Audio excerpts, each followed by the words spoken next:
কি বলবি বল। বন্ধু, আমার আধা ঘন্টার ভিতরে 3,000 টাকা লাগবো। আমার এই আইডিটা সেল দিয়ে দিব, দেখ না কেউ নেয় কিনা। কেন রে, আইডিটা বেচবি কেন? কি হয়েছে? তোর এত শখের আইডিটা ক্যান্সেল দিবি? তোর নিজের হাতে তো বানানো। আমার আধা ঘন্টার ভিতরে 3,000 টাকা লাগবো।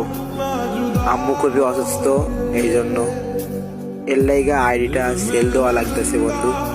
আমার কাছে তো কোনো টাকাই নাই, একমাত্র এই আইডিটা ছাড়া। তুই একটু দেখ না আইডিটা বেচতে পারোস কিনা। তুই তো জানোস এই পৃথিবীতে আমার মা ছাড়া তো আর কেউ নাই। এখন মারে তো ডাক্তার ওইখানে নিয়ে যাওয়াই লাগবো। কি করব গেম আইডি দিয়া যদি মাই না থাকে? বন্ধু